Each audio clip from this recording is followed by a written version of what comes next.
Bonjour à toutes et à tous. Je vous remercie d'être venus pour cet atelier sur l'acquisition des droits en ligne. Donc, je me présente, Valérian Poncinet, je suis pharmacien à Asfeld, dans les Ardennes, depuis 2006. Je me suis engagé dans le bureau national de la Fédération en 2019, aux côtés de Philippe Besset, notre président, pour son premier mandat en tant que président. Au départ, mes attributions étaient plutôt transversales, c'était l'acquisition, c'était le numérique en officine et puis la transmission de l'officine. Et en 2021, j'ai repris la suite de Christophe Koperski à la présidence de la commission Convention et Système d'information. Alors, je suis ravi d'animer cet atelier aujourd'hui parce que je suis entouré d'animateurs de choix aujourd'hui que je vais les laisser se présenter les uns après les autres. Emmanuel, c'est à toi. Merci Valérian. Bonjour à toutes et à tous. Je me présente, Emmanuelle Prugnot, responsable des partenariats chez Viamedis depuis août 2021. J'évolue dans l'écosystème de la santé depuis plus de 15 ans maintenant, puisque je suis passée par le régime obligatoire, la FNMF et également des fédérations de professionnels de santé. En intégrant Viamedis, j'ai ainsi une vision 360 avec la notion de tiers payant que je n'avais pas jusqu'à présent. Viamedis est un opérateur de tiers payant, un des leaders. Aujourd'hui, nous avons plus de 20 millions de bénéficiaires. 2,3 milliards de prestations, tous flux confondus, ont été versés en 2021. Et Viamedis aujourd'hui a 21 ans. Je vais laisser la parole à Hélène. Oui, bonjour. Merci Emmanuel. Donc moi je suis Hélène Rigaud, je suis responsable produits télétransmission et tiers payant au sein de R+, Réseau Pharma. Je pense que vous connaissez tous cette OCT. Et bonsoir à tous. Donc Christophe Koperski, pharmacien, ex-titulaire, parce que j'ai vendu mon officine début 2021. J'ai été membre du bureau national de la fédération donc, sur 4 mandats. Les 2 derniers mandats, comme l'a dit Valérian, j'étais en charge des conventions, des systèmes d'information, conventions, donc assurance maladie obligatoire et complémentaire. Et aujourd'hui, je l'accompagne encore dans les dossiers pour lesquels il a pris la succession. Et j'accompagne aussi la société R+, en consultant externe pour les abonnés R+, pour améliorer et développer de nouveaux services pour nos abonnés. Benoît, je te laisse te présenter. Oui, bonjour à toutes et à tous. Donc pour me présenter, Benoît Léger de Arangeau et je suis le responsable marketing de la société R+. Alors on va avoir un outil interactif grâce justement à R+, notre partenaire numérique. Je vais laisser Benoît nous présenter l'outil. Alors effectivement, pour interagir lors de cet atelier, vous pouvez télécharger l'application mobile, la web app exactement, que nous mettons à votre disposition. Donc pour ce faire, vous avez sur le flyer qu'on a remis à votre place un petit QR code. Vous avez juste donc à le scanner et vous allez atterrir directement sur la web app. Vous indiquez votre prénom, votre nom et une adresse mail. Vous pouvez mettre un pseudo, une lettre à la place du prénom, nom, comme vous le souhaitez. Il n'y a pas de souci. Il faut juste que l'adresse mail soit une adresse sous le bon format. Pas besoin de mettre la vraie. Dans tous les cas, aucune donnée ne sera conservée ni exploitée. C'est juste pour que l'application puisse se lancer. Si vous avez le moindre souci, on a 2 personnes au fond qui sont Cédric et Bruno qui peuvent vous aider à télécharger cette application mobile. Voilà. N'hésitez pas à lever la main s'il y a le moindre souci. Est-ce que tout le monde a pu télécharger l'application? On vous laisse quelques minutes avant de passer à la première question.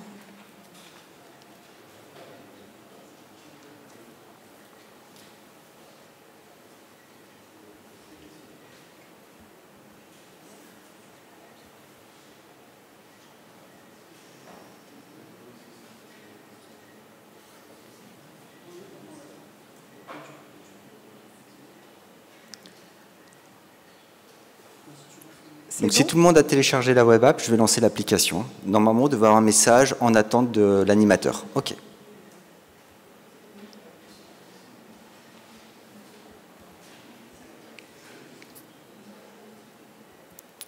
Voilà, la question 1 est lancée.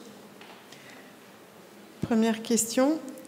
Êtes-vous prêt à abandonner la carte papier au profit d'une acquisition des droits en ligne? 3 réponses possibles. Oui. Oui, mais sous certaines conditions, non.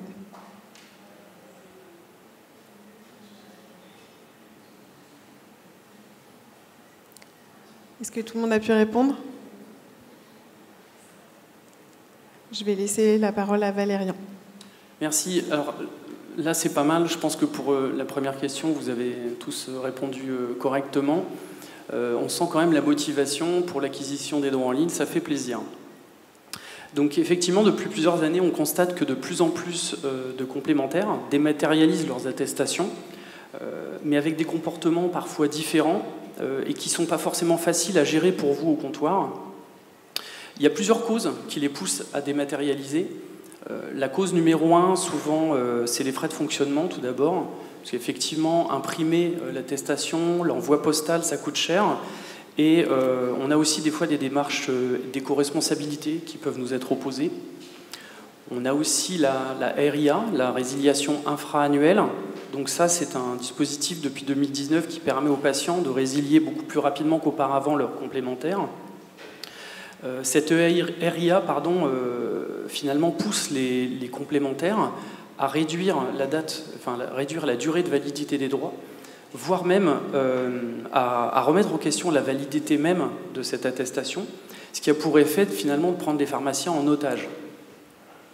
Alors, sur ce sujet... Sur la première question, toujours, ce qui pousse aussi la dématérialisation, on a déjà remarqué, c'est la perspective de plus en plus fréquente de l'application carte vitale, l'AppCV, qui pousse également les complémentaires à préparer la dématérialisation totale. Leurs supports de droit, ils peuvent donc changer radicalement du jour au lendemain, rarement avec une concertation préalable des professionnels de santé qui sont en bout de chaîne.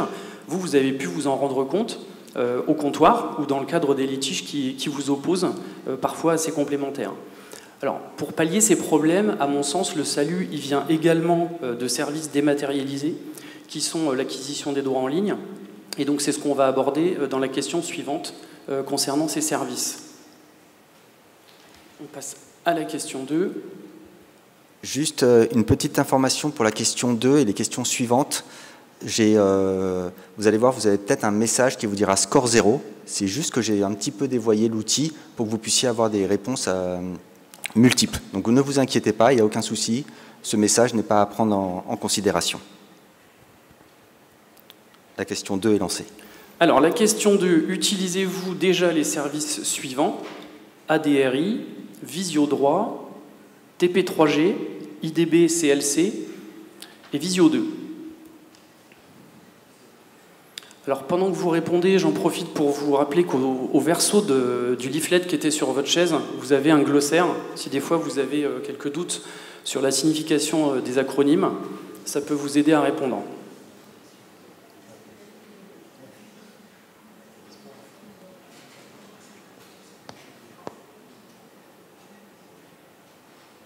Tout le monde a eu le temps de répondre?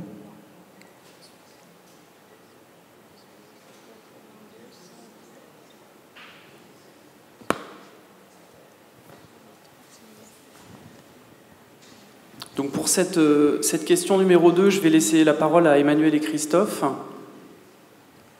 Alors, ce qui est plutôt intéressant, c'est que c'est plutôt rassurant, j'ai envie de dire, parce qu'en fait, les deux qui arrivent en tête sont quand même essentiellement des services qui sont tournés vers les pharmaciens pour les pharmaciens.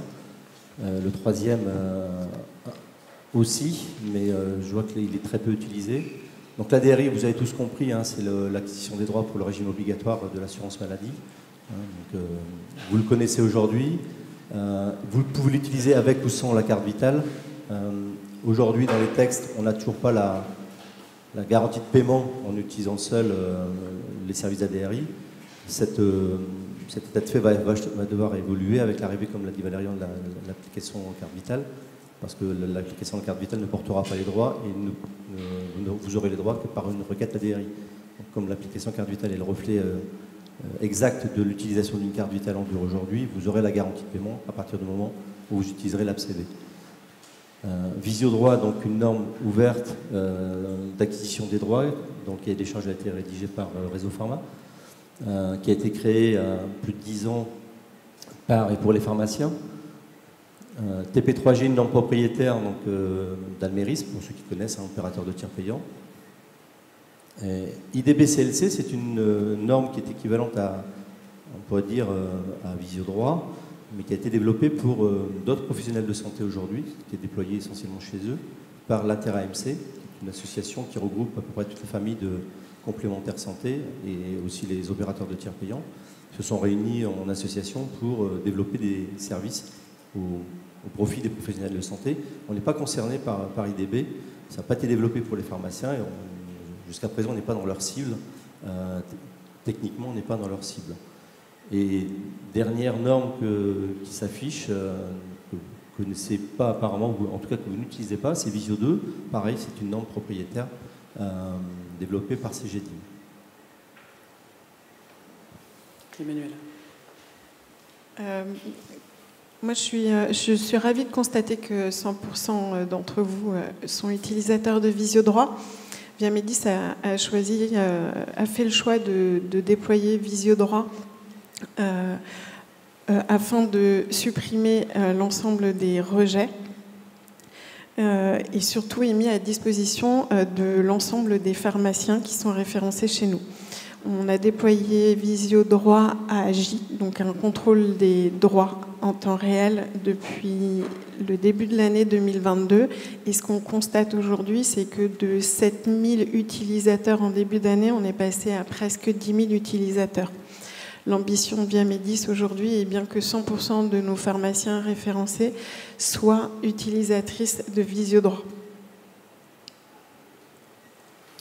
On a aussi, pour compléter les propos d'Emmanuel, c'est que la norme Visiodroit a été quasiment développée par l'ensemble, la quasi-totalité, je crois, à un éditeur près, de tous les éditeurs de logiciels. Donc c'est aujourd'hui, si vous n'êtes pas encore installé ou incrémenté, ou si on ne vous l'a pas expliqué, n'hésitez pas à revenir vers les supports de ces sociétés de services.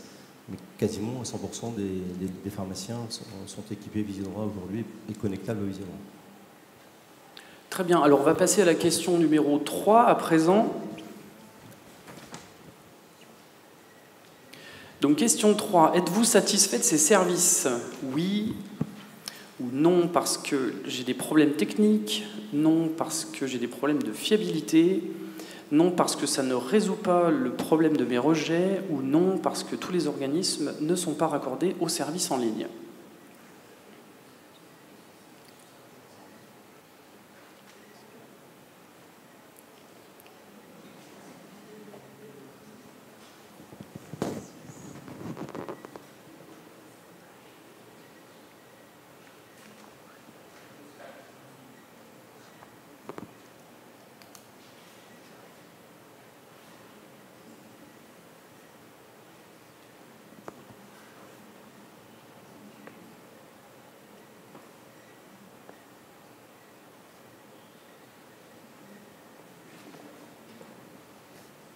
Alors là aussi, les réponses, elles sont intéressantes, hein, parce qu'on constate qu'il y a quand même une certaine insatisfaction sur Visiodroit. Donc c'est intéressant parce que ça va être l'occasion pour nous de vous expliquer un petit peu l'intérêt.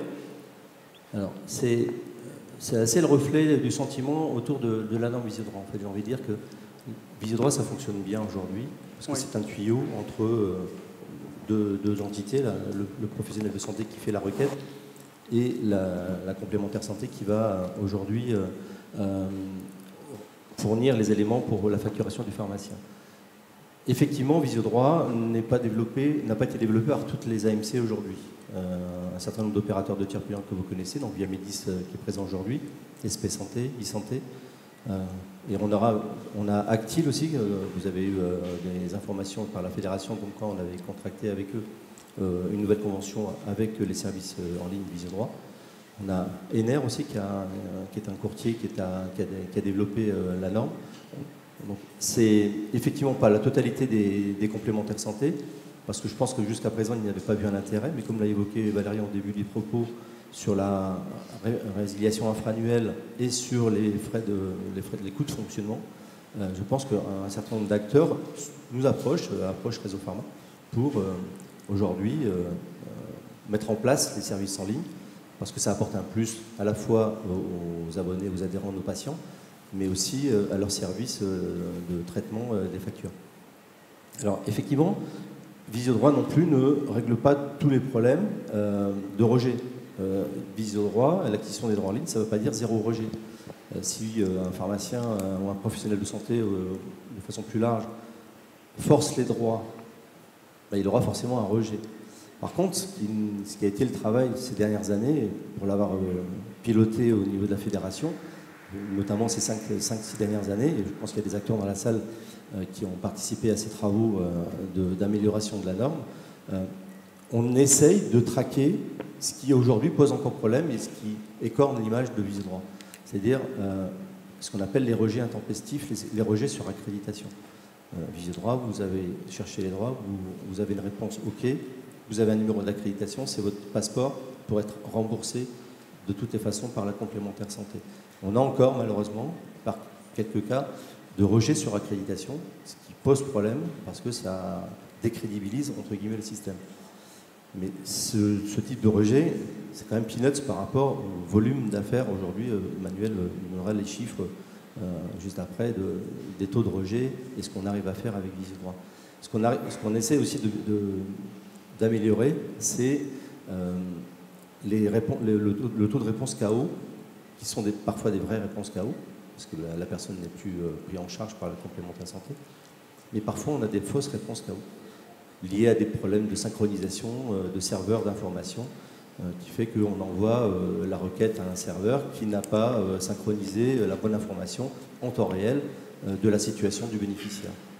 Tout ça, c'est des choses qu'on essaie de traquer, Valérian, les équipes de la fédération et les équipes des différentes complémentaires qui travaillent avec nous sur ces sujets, pour justement, au final, on arrive à des taux de rejet qui soient peut-être encore pour vous trop importants, mais qui seront liés de toute façon à votre pratique, qui n'est pas une bonne pratique, dans le sens où les réponses doivent être à 100% fiables. Aujourd'hui, on est pas loin du 100%.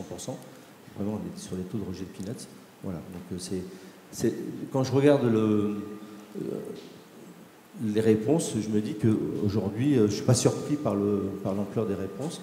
Le fait que tous ne sont pas connectés Visiodroit ne vous empêche pas, pour ceux qui le sont, pour les AMC qui le sont, de faire du Visiodroit aujourd'hui parce que ça fonctionne bien. Alors justement, Emmanuel, tu vas nous expliquer chez Viamedis ce que vous avez envisagé sur ça.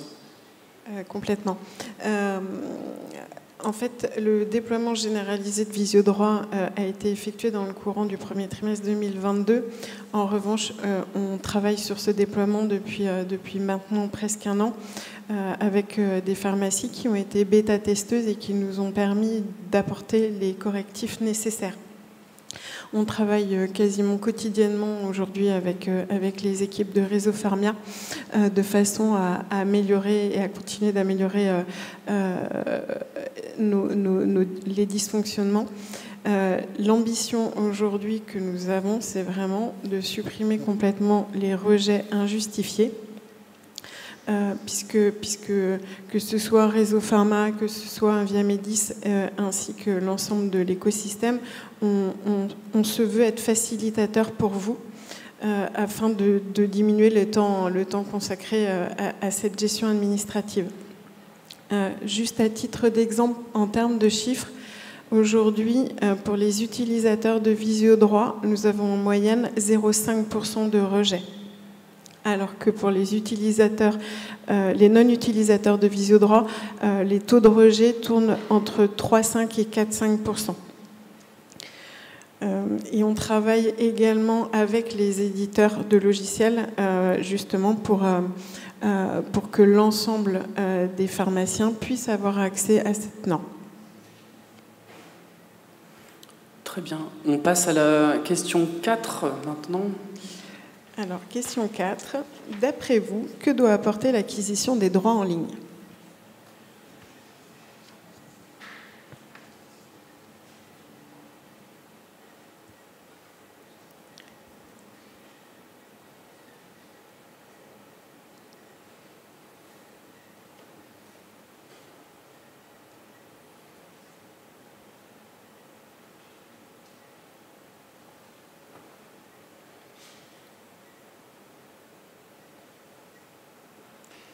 Je vais laisser la parole à Hélène et Valérian. Merci. Là, c'est pas mal aussi. Alors, bon, il y en a qui ne se prononcent pas, mais globalement, je pense qu'on peut cocher les 4, effectivement. Avant toute chose, l'acquisition des droits, c'est un outil, c'est un moyen, c'est pas une fin en soi. Et cette démarche d'acquisition des droits en ligne, elle doit permettre de réaliser un petit peu les 4 items que vous avez finalement sélectionnés. Donc la garantie de paiement, effectivement, pour moi, c'est la base. J'ai une attestation de papier de droit, j'ai bientôt un support d'identification dématérialisé. Au comptoir, je dois vérifier que les droits sont ouverts. J'ai un retour OK lors de mon interrogation, j'ai une accréditation.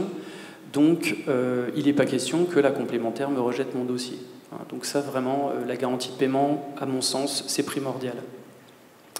De même, moins de rejet, effectivement, si la réponse apportée par la complémentaire en retour de mon interrogation me permet finalement d'améliorer la qualité des droits, parce que ça se fait automatiquement, donc effectivement un gain de temps, c'est la troisième question, ben, c'est parfait, ça me facilite la vie. Moins de rejet parce qu'effectivement, si j'intègre directement les modifications dans mon logiciel, derrière, je n'utilise pas la vieille attestation qui date de l'année dernière ou l'attestation un petit peu plus récente, mais qui couvre toute l'année civile et qui finalement, comme je le disais tout à l'heure en début d'atelier, est très rapidement remise en cause.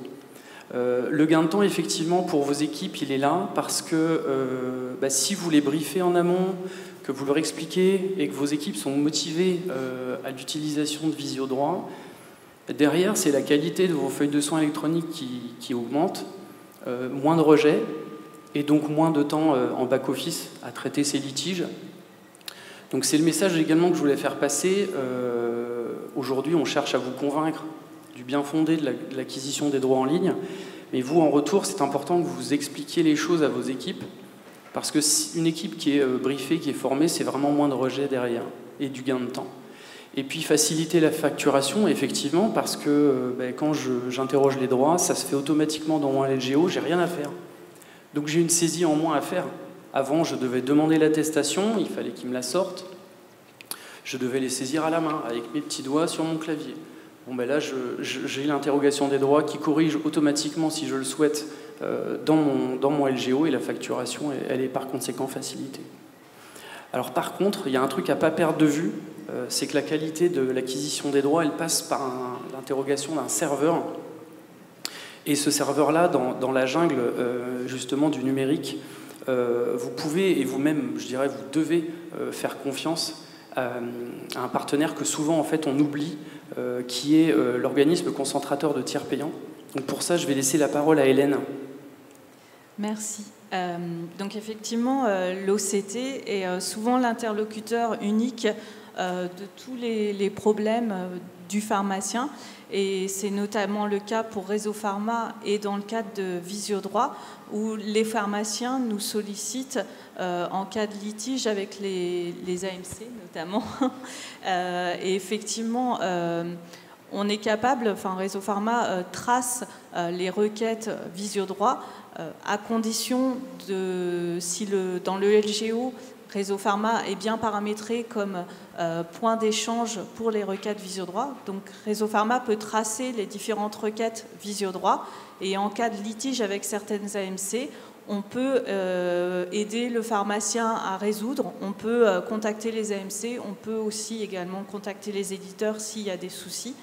Donc l'OCT apporte dans ce cas-là une vraie valeur ajoutée.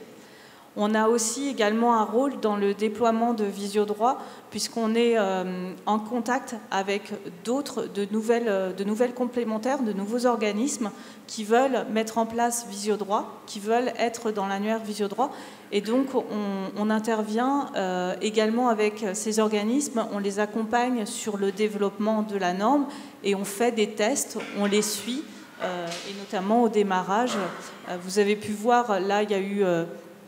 on l'a dit, Christophe l'a dit tout à l'heure, mais il y a eu Actil, Ener qui sont arrivés, et il y en a d'autres qui veulent intégrer Visiodroit. Merci Hélène. Donc maintenant que vous avez tous bien compris, on va passer une dernière question. Tu veux rajouter quelque Ouais, chose? Vas-y. Juste le compléter par rapport Mais vite, parce qu'après, il y a les échanges. Ce qu'a dit Emmanuel, en fait, le problème de Visiodroit, c'est qu'il va falloir changer de paradigme et abandonner la carte papier aujourd'hui.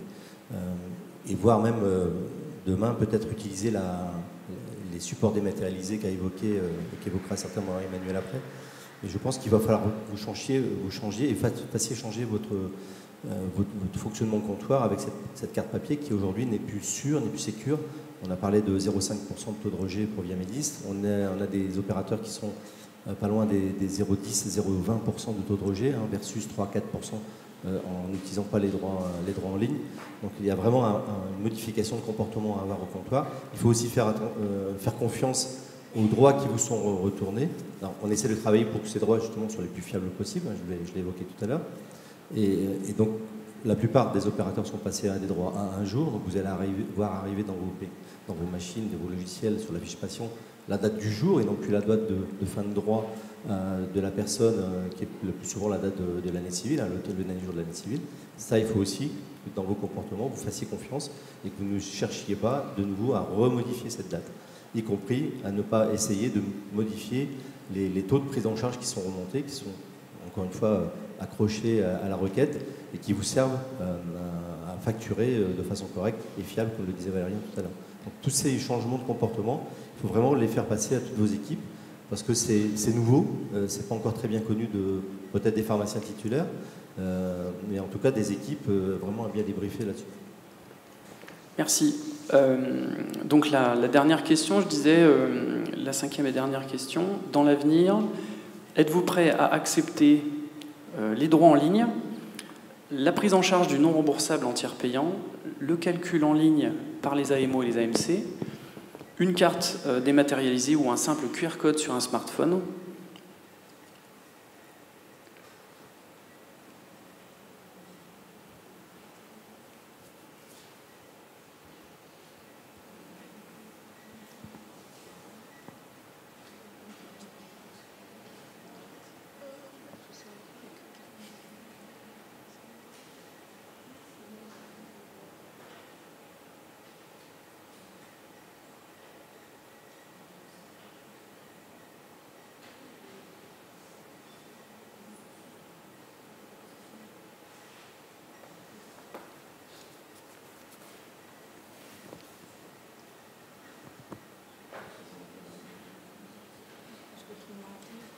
Oui, tout le monde doit avoir répondu.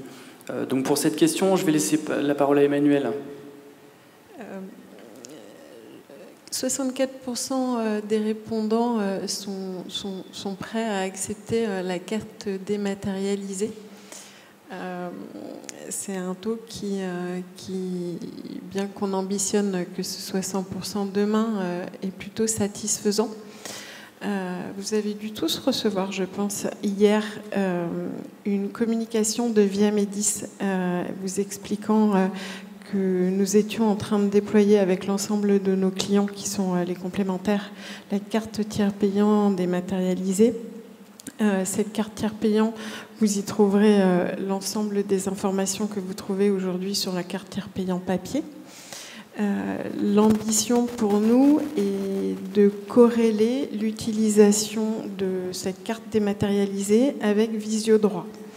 Donc plus besoin de scanner ou de télécharger la carte tiers payant dématérialisée si vous utilisez Visiodroit, puisque l'obtention du numéro d'accréditation vaut engagement de paiement. Là encore, l'idée, c'est de vous faciliter la facturation et de gagner en temps. Sur l'ensemble des solutions là, qui sont proposées, vous avez dû également recevoir de la part de Viamedis une enquête de satisfaction qui vous a été envoyée à la fin du mois de mai avec 2 ou 3 relances. Cette enquête nous permet déjà de mesurer le niveau de satisfaction que vous avez vis-à-vis de Viamedis, mais aussi d'identifier vos attentes par rapport aux différentes solutions de tiers payants. Je vous invite à y répondre pour ceux qui ne l'ont pas fait, en sachant que cette enquête doit être clôturé demain. Et que, à l'issue de l'enquête, vous aurez un feedback avec la mise à disposition du plan d'action qui sera déployé par Via Médis. Voilà.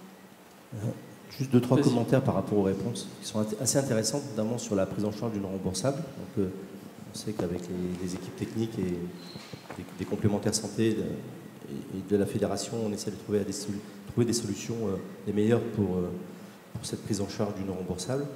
Le calcul en ligne, en fait,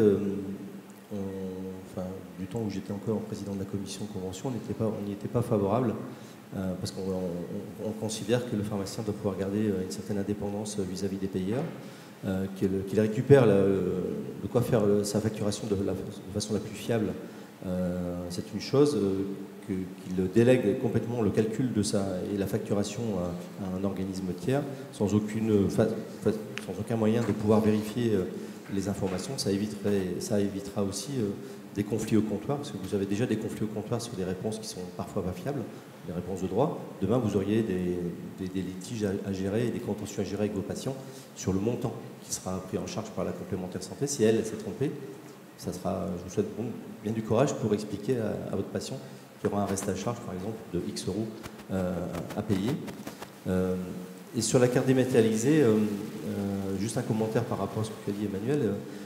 Effectivement, de plus en plus de complémentaires santé la déploient aujourd'hui, parfois sans concertation avec la profession.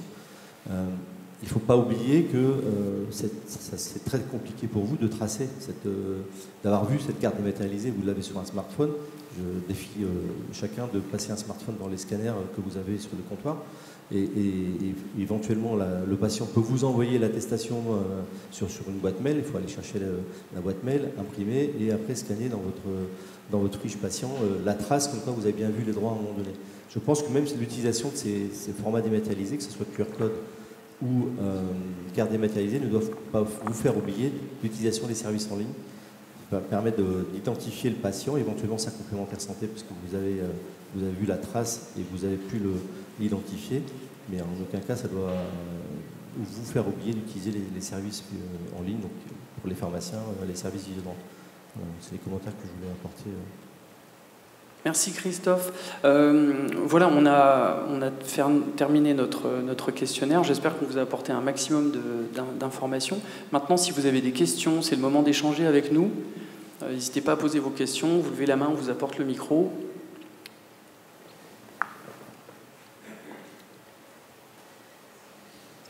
Bonjour, j'ai juste une question justement pour rebondir sur ce que vous disiez en tout dernier, en fait la carte dématérialisée versus la consultation en ligne des droits. Effectivement, on comprend bien qu'avec la consultation en ligne, on a la trace, donc c'est opposable, on peut venir montrer qu'on a bien consulté de telle date et tout ça. Et du coup, puisque vous incitiez sur le fait que cette carte dématérialisée est très concrètement en approche, là, voilà, comment est-ce qu'on trace, comment est-ce qu'on peut vérifier si le patient nous a montré son QR code, voilà, quelle est la fiabilité du coup du retour qu'on a pour s'assurer que... Pour les pharmacies utilisatrices de Visiodroit, en fait, il n'y aura plus besoin pour ces pharmacies de scanner ou d'enregistrer ou de prouver avoir vu cette carte tiers payant dématérialisée, puisqu'encore une fois, l'obtention du numéro d'accréditation par Visiodroit vaut engagement de paiement. En revanche, pour les pharmacies non utilisatrices de Visiodroit, il faudra recevoir par email cette carte dématérialisée. L'acquisition des droits en ligne, vraiment, c'est la solution. C'est le truc à ne pas perdre de vue. Il faut complètement, comme disait Christophe, changer de paradigme. Définitivement, on abandonne ce scan. On gagne du temps, finalement. La consultation des droits, elle se fait en ligne. Et comme le disait Emmanuel, une fois que tu as ton accréditation, tu es tranquille. Via Médis va forcément régler la facture et tu n'auras forcément pas de litige ou de rejet, quoi. Et si tu en avais un, de toute façon, il y a un engagement de paiement, comme elle vient de le dire. C'est l'accréditation annuelle, au jour, à la juste facture. le jour. À la facture. Le jour. Pas à la journée. C'est du one shot. L'accréditation Voilà. à jour, donc c'est lié à la journée. Vous êtes dans l'accréditation que tu pourrais utiliser pour le même patient, pour 2 facturations dans la même journée, pour 2 médecins différents. Mais c'est lié à la journée, en fait. Donc, le lendemain, le patient revient avec notre prescription, la note. On relance le système automatiquement, refait une requête, récupère une nouvelle accréditation pour le jour suivant. C'est le même fonctionnement que pour ADRI, en fait. Que pour le régime obligatoire, c'est le même.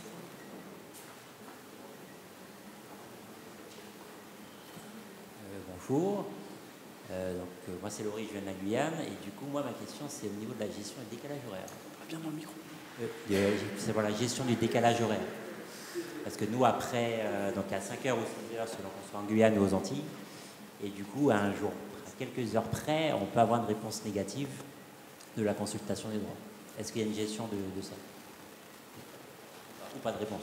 Sur le décalage horaire, Hélène, tu as une info là-dessus? À partir du moment où, de toute façon, l'accréditation elle est embarquée, oui. tu n'auras pas de rejet. Si le 20, on se fait droit chez nous, c'est 21 chez vous, c'est 21, il a le droit. On va consulter, ça va avoir. En fait, tu auras ce que tu veux dire, c'est que tu auras une réponse négative, alors à cause du décalage horaire. Oui, effectivement. Ça, oui, bien sûr, mais ça reste quand même assez marginal, ces situations-là. Ouais, ça arrive. Mais...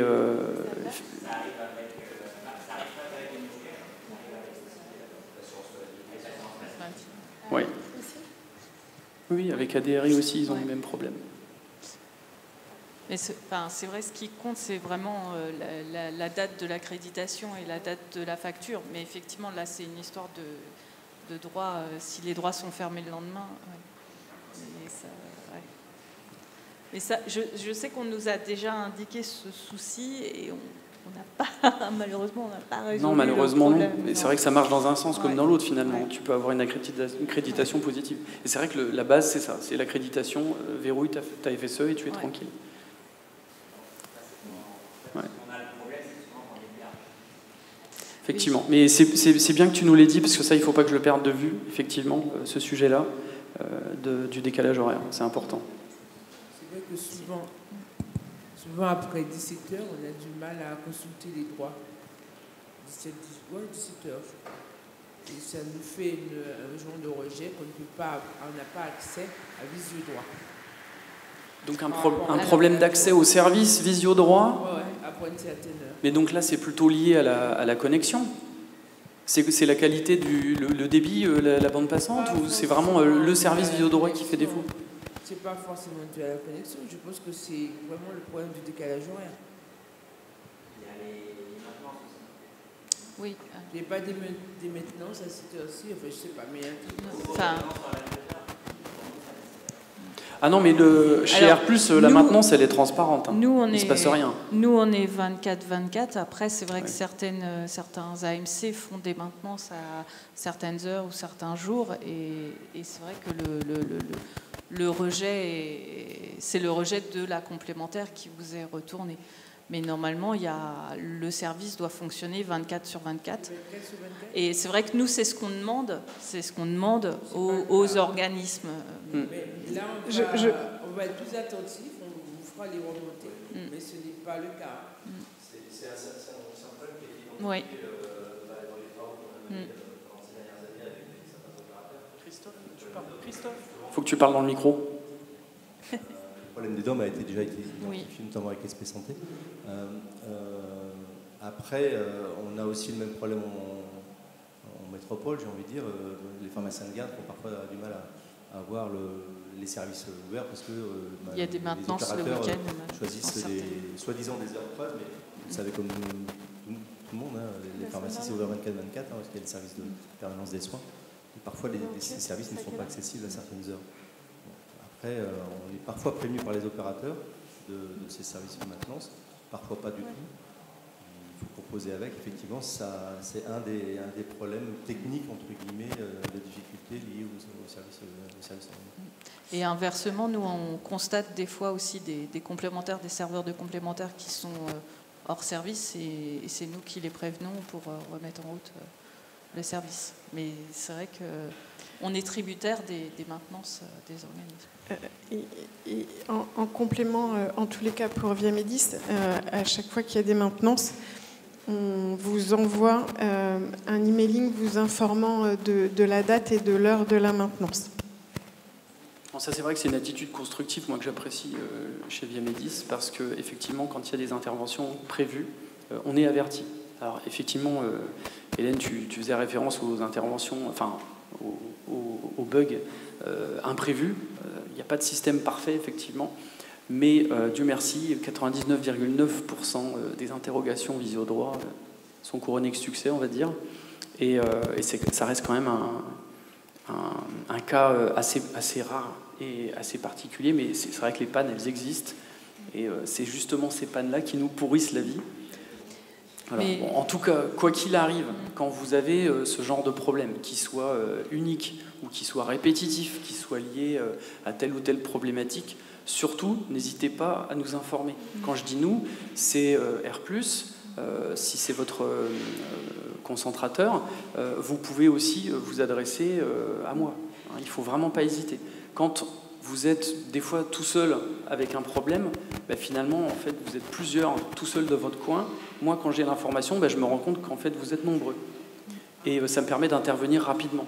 Et c'est vrai que dans le cadre de litiges un petit peu sensibles ou problématiques, où vraiment vous êtes dans votre bon droit, la plupart du temps, quand je m'adresse en votre nom à l'interlocuteur en question, ça se passe quand même correctement et rapidement. Donc il faut en général pas hésiter à nous solliciter. Alors je ne suis pas en train de vous dire qu'il faut me soumettre tous vos rejets.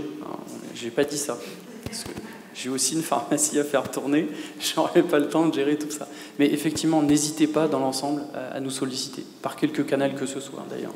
Oui, si vous avez justement des problèmes juste après 17 heures de connexion, n'hésitez pas à nous les envoyer sur l'équipe support et on regardera, parce que c'est vrai que... Il y a un mail pour ça? Vous avez un mail? Oui. Voilà. Voilà, tout est là. Donc si vous voulez joindre la fédération, c'est super simple, fspf@fspf.fr. Vous avez aussi un interlocuteur chez Viamédis qui peut répondre à vos problématiques. Il y a un portail il est en train d'évoluer, je crois. Non, il est déjà tout nouveau. On va avoir une modernisation de notre portail là, qui est en cours et qui va s'étaler sur plusieurs années. En revanche, le portail actuellement vous permet de cliquer directement sur Contact. Et aujourd'hui, c'est vraiment une adresse fiable avec un engagement de réponse. Donc n'hésitez pas à passer par ce canal viamédis.net. Et puis chez R+, donc le GRC, toujours à votre service. Avec, sans vraiment faire de pub, j'insiste quand même sur ce sujet-là parce que c'est quand même des remontées que j'ai, moi, de terrain de la part d'adhérents qui ont eu des problématiques qu'ils ont fait remonter à R+. Il y a un véritable accompagnement. Donc vous n'êtes pas tout seul. Vous avez un prestataire qui n'est pas juste là pour faire office de facteur. Si vous rencontrez un problème, ils sont aussi là pour vous accompagner, ils vous rappellent, ils solutionnent votre problème et en général, ça se passe très vite. Et si ils se rendent compte qu'il y a un problème qui peut être réglé par mon intermédiaire, mais en fait, ils me sollicitent directement. Donc vraiment, n'hésitez surtout pas. Est-ce qu'il y a d'autres questions? Vous avez dit que moi, je voudrais savoir est-ce que les autres, toutes les mutuelles, en fait, adhèrent à Visudroit. Parce que nous, en Guadeloupe, on a des mutuelles qui ont développé des cartes, et là, on n'a pas vraiment une garantie de paiement. Et très souvent, avec ces cartes-là, il faut aller sur une application sur Internet pour pouvoir consulter. Donc, ça nous fait double En fait, c'est ce que j'expliquais au début.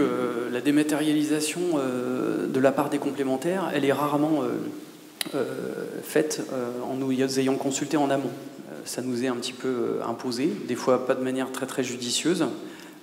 Des fois, on n'est même pas prévenu du tout. Mais c'est vrai que quand on a la chance de pouvoir intercepter le sujet et puis de le régler avec eux, c'est quand même toujours plus constructif. En tout cas, c'est ce que Viamédis, par exemple, a fait avec nous.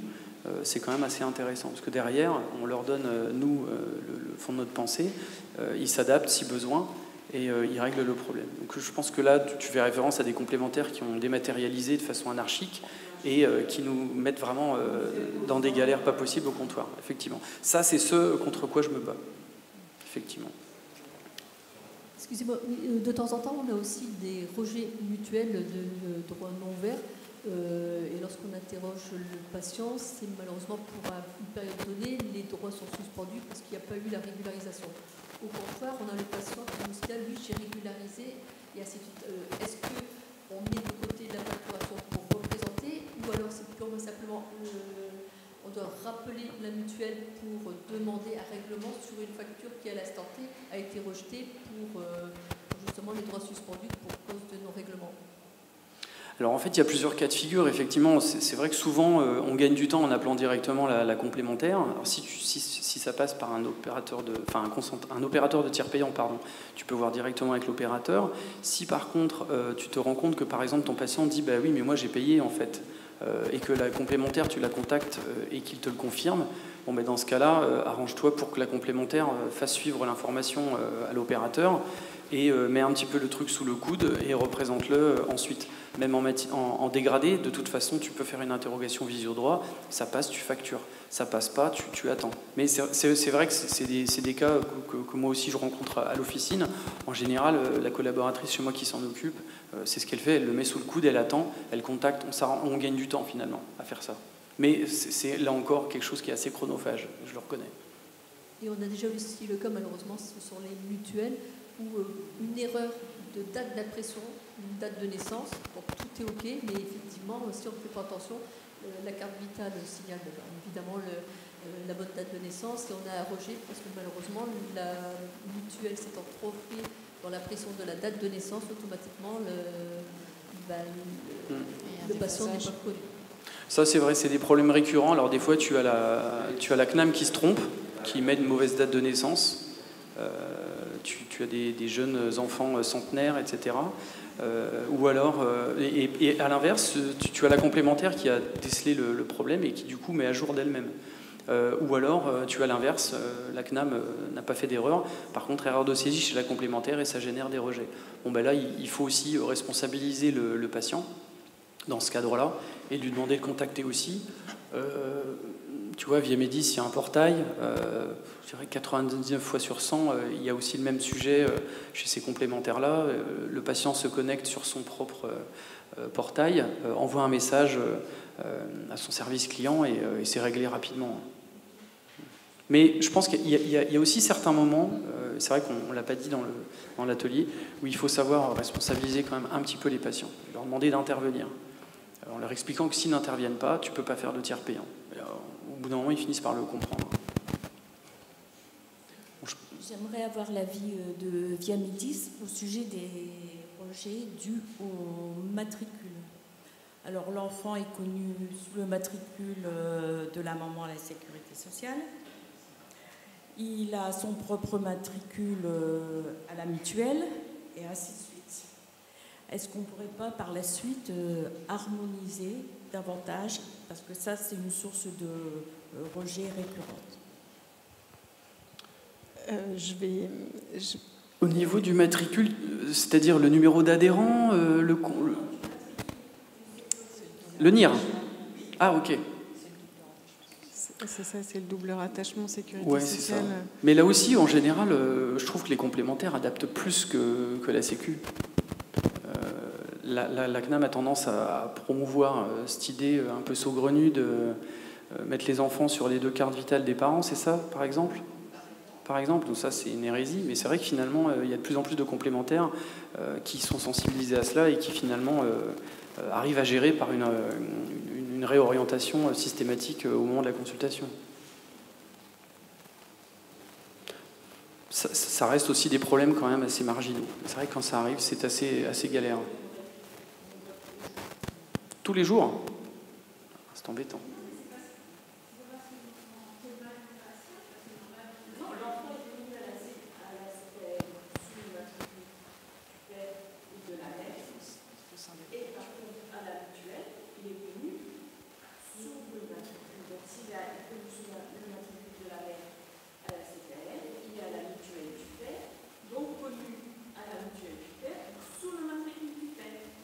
Oui.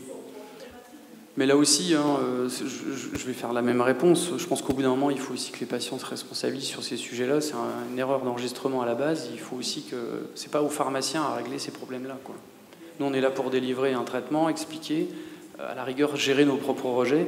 S'il y a un problème d'enregistrement à la base, peut-être donner les éléments de langage au patient pour s'adresser ensuite vers son portail, mais bon, c'est pas à nous de le faire, ça. Après, il y a des solutions qui sont mises en place par les complémentaires santé, justement, des recherches multicritères, parce que si on s'arrête qu'à un seul niveau d'information, notamment le numéro de CEPAM, le numéro de l'ENIR du bénéficiaire, on a des complémentaires santé qui utilisent le numéro d'adhérent, enfin, qui utilisent le rang, enfin, qui utilisent la date de naissance, qui permettent de retrouver à un moment donné, ou s'il y a eu des prestations qui ont été remboursées à un certain moment. Donc il y a quand même chez les complémentaires santé de plus en plus de process qui sont mis en place justement pour régler ce genre de problème qui serait fait sur le choix d'un seul critère de recherche. On a largement dépassé le temps qui nous était imparti pour l'atelier. En tout cas, je vous remercie à tous. Je vous remercie toutes et tous. Une dernière question. Une dernière question, parce que c'est toi, Didier. Hein. Tu sais, je suis un grand rêveur. J'ai noté qu'avec ADRI, j'avais 2 réponses qui m'étaient fournies. Quel est le régime obligatoire qui couvre la personne et quels sont les droits de cette personne? Quand est-ce que Visiodroit m'apportera le même niveau de réponse au niveau de quel est l'organisme complémentaire qui couvre cette personne? Ça c'est très intéressant comme question. Je propose d'y répondre pendant le cocktail. Mais effectivement, non, c'est vrai que ça, ce serait la solution. Je le vois plus cible. Comme un but. C'est une solution cible. Voilà. Merci à tous.